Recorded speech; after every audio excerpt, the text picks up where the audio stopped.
Muy buenas gente, ¿qué tal estamos? Por fin llega el que espero que sea el sistema de los insectos más interesante. Es el nervioso. Y en este tema vamos a intentar también desmontar algunos mitos sobre la inteligencia de los insectos. Pueden sentir emociones, pueden sentir dolor.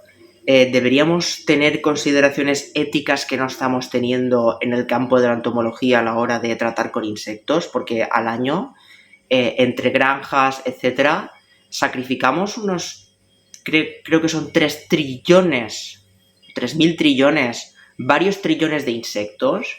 Imaginad que descubrimos que los insectos sienten dolor, imaginad que descubrimos que pueden sentir emociones. ¿Qué pasaría, no? Pues a lo mejor nada, porque tenemos granjas de animales bastante más evolucionadas con respecto al sistema nervioso y nos da igual, ¿no? Entonces, como digo, ¿cómo vamos a organizar este vídeo? Vamos a ver las partes del sistema nervioso, luego vamos a ver los elementos básicos del sistema nervioso, que son las neuronas, de las cuales veremos su funcionamiento un poquito rápido, y después veremos las células que van con las neuronas, que son las células de la glía. Después vamos a ver cómo es la transmisión del impulso nervioso, qué es un potencial de acción en una neurona, y a partir de ahí empezaremos a ver las diferentes partes del sistema nervioso, qué información integra cada parte del sistema nervioso, y veremos un poquito también los receptores que van a recibir esa información que el sistema nervioso deberá procesar, que básicamente serán los receptores de los sentidos, como el de la vista, olfato, gusto, y os va a sorprender dónde está cada uno. Os lo adelanto ya, los insectos son seres inteligentes, aprenden. Y quizás lo que aprenden no dura varios años, sino que dura a lo mejor, en el caso de las abejas o de las moscas, alrededor de una semana, 10, 15 días. Eso es lo que hemos podido demostrar por ahora, pero la cuestión es que sí pueden aprender. Pueden observar un comportamiento, pueden darse cuenta de algo que está pasando por simple asociación, ¿vale? No estamos diciendo que estén reflexionando, no estamos diciendo que tengan metacognición ni que tengan emociones. De hecho, tampoco estamos seguros de que sientan dolor. En esta imagen que os muestro aquí tenemos, pues bueno, básicamente un abejorro que se llama Bombus, del género Bombus, y pues es uno de los insectos en los que más estudios se están haciendo con lo que respecta a su inteligencia, porque es mucho más fácil estudiar las relaciones que se dan entre los individuos de su... No sé si se llama exactamente colmena, porque no es una colmena como las abejas, pero sí que forman una organización social en la cual no hay tantos individuos y por eso es más fácil estudiar estas relaciones entre individuos que, por ejemplo, dentro de una colmena de abejas, que pueden haber miles y miles y miles o incluso millones. Entonces, aquí de color morado vemos resaltado el cerebro que va a ser la parte más importante del sistema nervioso de un insecto, como nosotros. Pero es un cerebro que es muy distinto al nuestro, lo vamos a ver. Tiene algunas partes que se llaman lóbulos, pero no tienen nada que ver con los lóbulos de nuestro cerebro. Tampoco tienen hemisferios, no tienen corteza, no tienen circunvoluciones cerebrales, no tienen ninguna parte que pueda ser similar al tronco del encéfalo, al bulbo raquídeo, ¿vale? Olvidémonos de todo eso porque es un sistema mucho más sencillo. Pero aún así es bastante misterioso, sabemos muy poco sobre él, así que queda bastante por saber. En esta imagen podemos ver, en general, lo primero que os quería explicar. Si en la cabeza, esto sería el cuerpo de una hormiga, tenemos el cerebro, ¿vale? Esto sería el cerebro que tiene 3 partes diferenciadas.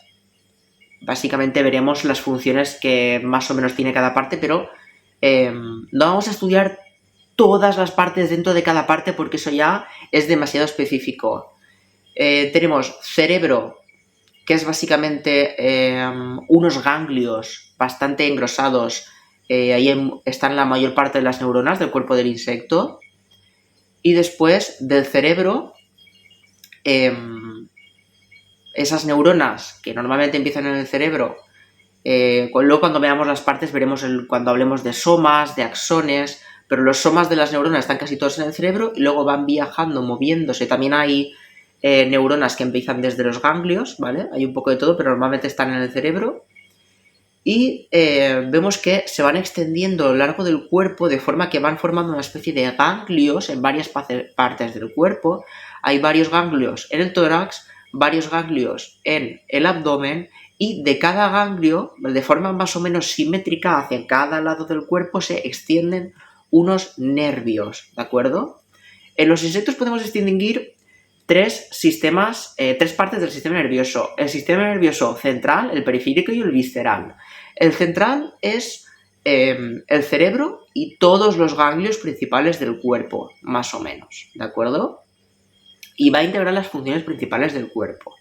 Después tenemos uno visceral, que el visceral lo tendríamos, por ejemplo, estos dos de aquí que bajan un poco. Luego vamos a ver una imagen lateral. De hecho, la vamos a ver ya. Para que veáis en esta langosta. Aquí espero que lo podamos ver bien, ¿de acuerdo? Esta zona más cremosa sería el cerebro. Las tres partes del cerebro, que son el protocerebro, eudeuterocerebro y el tritocerebro, aunque aquí no lo marcan.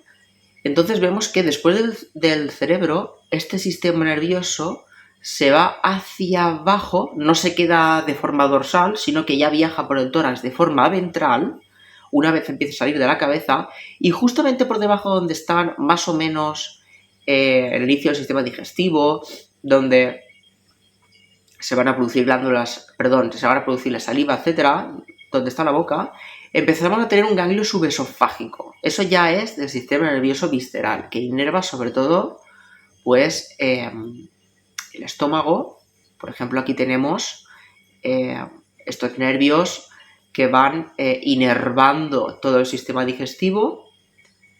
Estos también, pero sobre todo la zona de las glándulas salivares, las partes de la boca, etcétera. ¿Vale? Y después los que abrían el abdomen, que inervan pues los ovarios, etcétera, ¿vale? Todo eso sería el visceral. Y luego tenemos el periférico, que básicamente son todos estos nervios que se salen de los ganglios para ir a los músculos, para ir a las patas, para ir pues eso, a las extremidades, etcétera, ¿de acuerdo? Eso sería el periférico. Y ahora vamos a ver las partes de una neurona. Aquí os quiero enseñar cómo es la recepción de los olores en los insectos, ¿vale? Un pequeño ejemplo. El olfato de los insectos no está en la cabeza, bueno, no tienen nariz, está en las antenas. Ellos huelen con las antenas. ¿Alguna vez habéis visto una mariposa mover las antenas? ¿Alguna avispa de antenas largas mover mucho las antenas? Pues las antenas tienen muchos receptores olfatorios y tienen mucha sensibilidad. Polillas de la familia Saturnidae pueden detectar los machos a las hembras a través de sus receptores olfativos en las antenas a kilómetros de distancia. Y eso es porque pueden detectar pequeñísimas cantidades de feromonas de hembra en el aire y empezar a seguir ese rastro hasta encontrar a la hembra. ¿Cómo pueden hacerlo? Tienen unos receptores que consisten básicamente en unas zonas. Esto están las antenas, ¿vale? Tenemos cutícula del insecto y tenemos una estructura más o menos alargada que tiene unos poros por donde pueden entrar esas feromonas de hembra, y dentro directamente estas células verdes y rojas son neuronas. Son neuronas olfativas que pueden directamente detectar esas feromonas y esa señal la integran, llega a la cabeza, llega al cerebro, se integra y da una respuesta. Envía señales a las alas, envía señales a las patas, el macho se pone en funcionamiento, la hembra está por allá, ¿vale? Lógicamente esto trabaja junto con la luz que está recibiendo sus ojos, la temperatura, está recibiendo muchas señales, ¿de acuerdo? El sentido de la vista no lo tienen solo en los ojos, sino que también lo tienen en los ocelos, que también es una parte que quiero enseñaros. Aquí tenemos la cabeza de una avispa, parece que es el avispón asiático, a lo mejor no lo es, no lo tengo claro. Sus ojos están aquí, pero ¿qué tiene aquí arriba? Bueno, estos se llaman ocelos y también reciben información visual, pero de mucha menos nitidez, y básicamente lo que hacen es cubrir un poquito una zona que está a la que no llegan los ojos compuestos, ¿vale? Que esta zona de aquí. Después, el sentido del gusto, ¿dónde lo tienen? ¿Lo tienen en las partes bucales? No. Lo tienen en las patas, es decir, que para que, por ejemplo, una mariposa pueda sentir el sabor de un néctar, tiene que tocarlo con las patas. No les sirve ni olerlo con las antenas ni probarlo con la probóscide. De hecho, muchas hembras de mariposa, cuando van a poner los huevos, se sabe que hay algunas plantas que, bueno, en general las plantas producen sustancias químicas al aire. Las antenas de las mariposas, la hembra, pues una de las maneras que tiene para reconocer a sus plantas nutricias es mediante reconocer estas sustancias olfativas con sus antenas, pero otra es posándose en las plantas para ir tocándolas e ir detectando con el sabor, con el gusto, sus plantas nutricias. El tacto, bueno, los receptores del tacto sí que están bastante bien esparcidos por todo el cuerpo. Después, súper interesante, las mariposas son sordas y en general los insectos, a no ser que sea un tipo especial de insecto por el cual sea importante para él comunicarse con sonidos, como puedan ser los grillos, normalmente serán sordos. En el caso de las mariposas es así, exceptuando algunos tipos de polillas. Puede ser que alguna mariposa diurna haya, pero algunas polillas de la familia Noctuidae pueden producir algún sonido, por lo tanto también tienen receptores de sonidos y a veces también receptores de ultrasonidos. Y ya está, es decir, que si yo tengo una mariposa aquí y le grito, probadlo, vais a ver que no se inmuta. Si se inmuta será por el viento de vuestro aliento, pero no se va a inmutar por tu voz, porque no la oye. Como mucho, si estáis gritando mucho, captará una vibración en su cuerpo como si fuese un estímulo táctil, pero no va a oír absolutamente nada. En esta imagen tenemos el cerebro. Tenemos el cerebro y tenemos resaltado cada parte qué información integra sobre todo. ¿De acuerdo? Porque al final, ya sea de las patas, de las alas, cualquier estímulo que los receptores del insecto recojan, al final se va a procesar en el cerebro porque es el cerebro el que tiene que dar una respuesta. ¿De acuerdo? Es decir, un saltamontes se corta un trozo de pata, pues eso lógicamente va a producir unas señales que van al cerebro y el cerebro seguramente va a decir huye porque puede haber un peligro ahí. Los insectos, lógicamente, detectan el peligro, se muestran ansiosos ante el peligro. Se está estudiando si podría sentir dolor a través de buscar procesos nerviosos del dolor que tenemos nosotros, los cuales no encontramos. Intentamos buscar receptores del dolor que podemos tener nosotros. Hay indicios de que podrías sentir dolor, los hay. Y algunos insectos como las cucarachas y las moscas son bastante prometedores en este aspecto, pero no hay una evidencia de que tengan. Y tatuarnos esta frase en la frente. La ausencia de evidencia no es evidencia de la ausencia. Es decir, si no encontramos una evidencia de que sienten dolor, eso no es evidencia de que no lo sientan. Podrían sentirlo. Y quizás nuestro error es lo que nos limita como humanos. Intentar pensar que el dolor va a ser siempre como lo sentimos nosotros. Y si lo sienten distinto. Y si sienten dolor, pero no tienen por qué ser como lo sentimos nosotros. ¿Y si sienten otro tipo de dolor? Un dolor sin emociones, pero dolor. Porque claro, nuestro dolor va ligado a las emociones. Nosotros sentimos dolor e inmediatamente eso nos provoca una emoción. Tristeza, rabia, frustración, impotencia, ira. ¿Podría existir un dolor sin emociones? A lo mejor solo lo podemos llamar dolor porque hay emociones detrás. Preguntas sin respuesta. Bien, empezamos con la parte verde. La parte del cerebro que sobre todo integra toda la información visual son sobre todo los lóbulos ópticos y algunas partes más que básicamente conforman el protocerebro, que sería la parte más anterior en el sistema nervioso de un insecto, ¿de acuerdo? Esto sería el protocerebro. Hay algunas zonas que se llaman cuerpos callosos. Aquí están los lóbulos ópticos, que se llama lóbulo óptico, pero no tiene nada que ver con nuestro lóbulo óptico, ¿de acuerdo?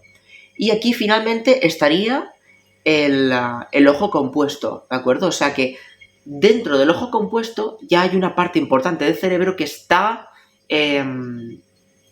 recibiendo esas señales directamente muy de cerca de las neuronas que están conectadas a las células de los omatidios, que ya sabéis que son cada una de esas pequeñas celdas o pequeños ojitos que observamos cuando miramos un ojo compuesto de un insecto. Después tenemos el deuterocerebro, que sería esta parte de aquí, el rojo. Como veis, hay partes que se distribuyen un poquito su integración.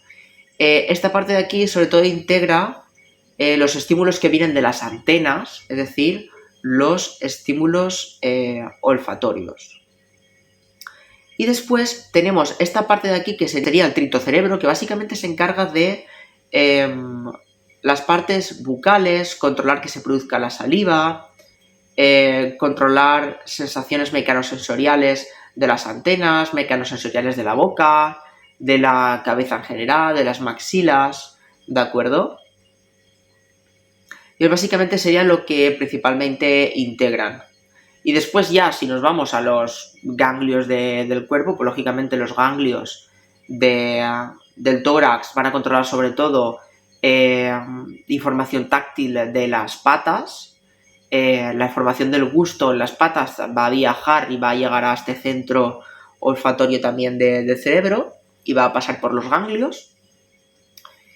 Y las alas también van a estar controladas ahí, y después en el abdomen pues se va a controlar sobre todo el sistema visceral, ¿vale? La parte del corazón que pasa por el abdomen, los ovarios en el caso de las hembras, los testículos en el caso de los machos, el sistema reproductivo, etcétera, ¿de acuerdo? Ese sería un poco el esquema general. Y luego quería mostraros alguna cosita más. Bueno, simplemente esto para que veáis. Con el tema de los músculos, pensad que al final toda esta información se integra, ¿para qué? ¿Para qué se integra? Pues para que el insecto se mueva o haga cambios que normalmente tienen que ver con el movimiento. Esto no es de insecto, esto es de persona, ¿vale? Pero fijaos aquí que estamos viendo. Estamos viendo todo esto son neuronas, esto más oscuro son neuronas. Y aquí tenemos la placa motora, que son como unas zonas donde se unen con los músculos ¿Para qué se une con los músculos? Pues para controlarlos, para decirles, tú te tienes que contraer ahora o no, porque te tienes que mover o no te tienes que mover. ¿Vale? Pues todos los insectos también llega un momento en el que las neuronas se unen a los músculos para controlarlos directamente. ¿Cómo se ve una neurona en una preparación histológica? Pues se ve así, más o menos. Hay muchas formas diferentes, ¿de acuerdo? Este sería el soma, dendritas, estas zonas más gruesas y largas, pues serían los axones. Os he puesto también un corte, para que veamos cómo es un corte histológico de... Esto sería un corte del ojo, ¿vale? Y esto sería parte del cerebro. Estas zonas que vemos con estos puntitos, pues serían los núcleos de somas, de neuronas. Y ya está. Que quiero daros una visión de qué es lo que sabemos sobre el sistema nervioso de los insectos. Y vamos a ver que no sabemos prácticamente nada. Y si de este no sabemos prácticamente nada, aún sabemos menos de nuestro propio sistema nervioso, a pesar de que lo tengamos aquí dentro, en nuestra cabecita. Y quiero empezar diciendo que esa imagen que tenemos en los libros de en el lóbulo óptico se procesa información visual, en el lóbulo tal se procesa tal... cuidado.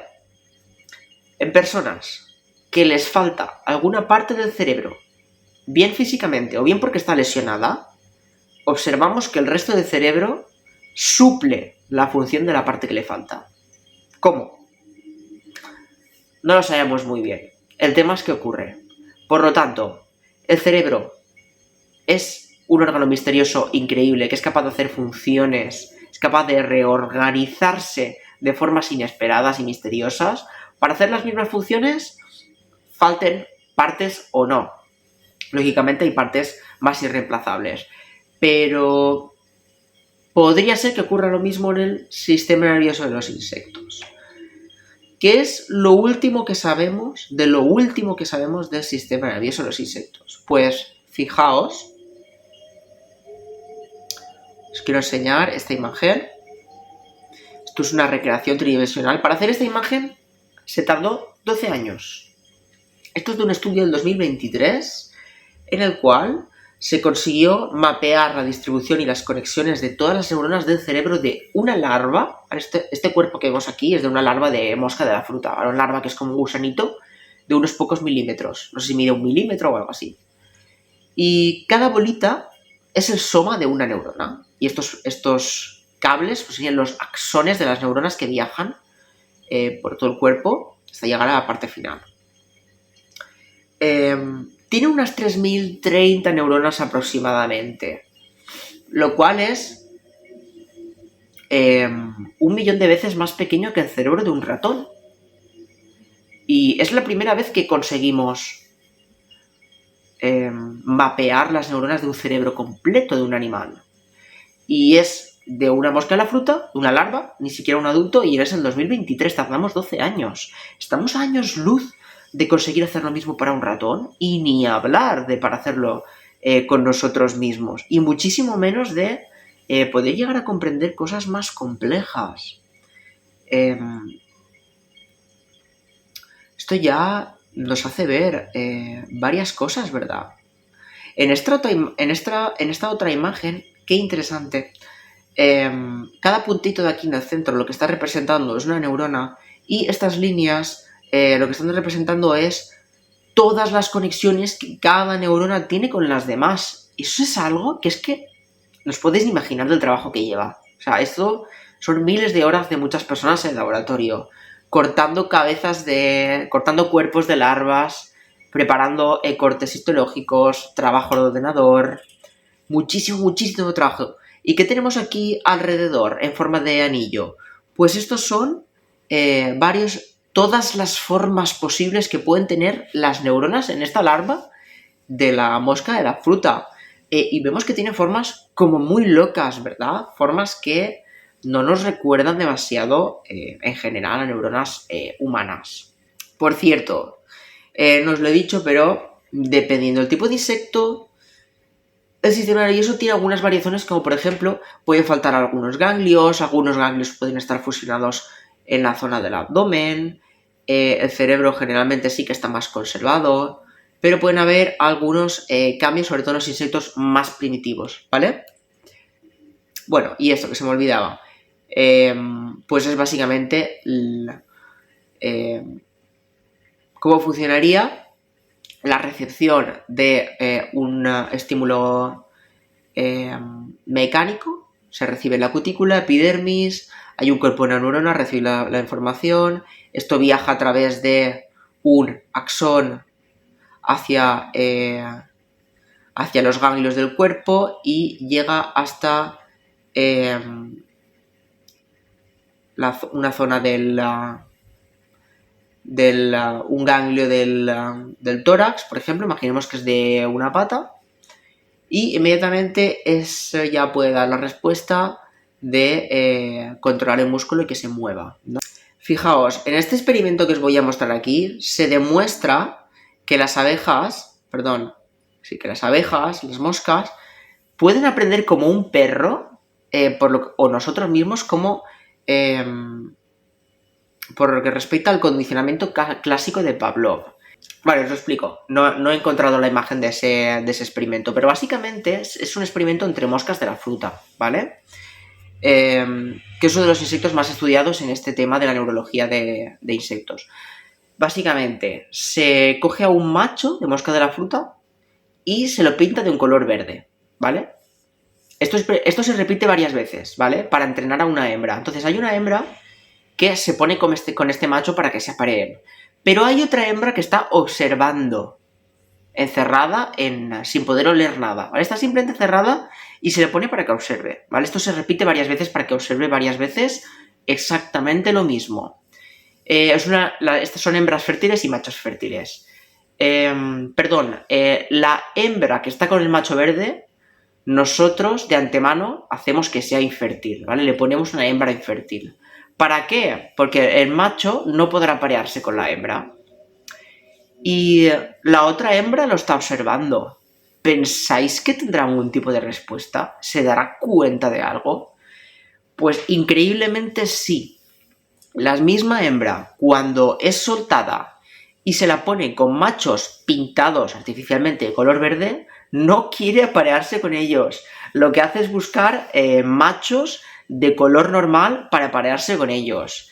Hemos conseguido condicionar a la hembra para que piense que los machos verdes no son fértiles, ¿vale? Es por eso que no elige los machos verdes, porque piensa que no se pueden reproducir.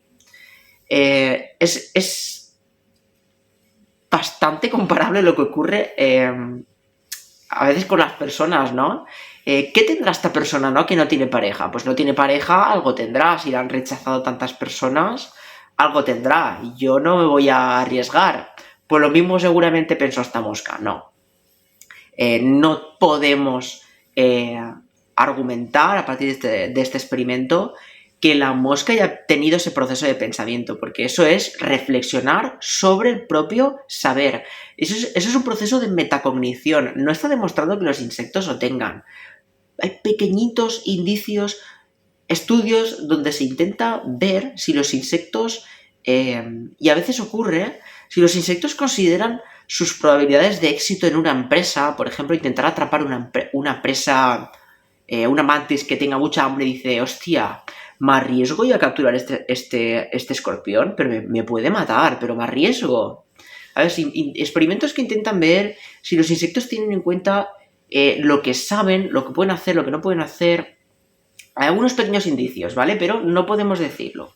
Este experimento de la hembra de la mosca, que rechaza a los machos verdes, es básicamente un condicionamiento clásico. Como he visto que ese macho no puede reproducirse, tiene un color verde, y yo veo que los otros machos no lo tienen y se reproducen perfectamente, pues el problema que yo pienso que tiene es ese, ya está. Es condicionamiento clásico, como el del perro con la comida y la lengua, ¿vale? Así que bueno, si os ha gustado el vídeo, dejad like, comentadme en los comentarios qué tal os ha parecido, preguntas, cosas que queréis que pueda explicar, y ya está. Así que muchísimas gracias, nos vemos en el próximo vídeo. Hasta luego.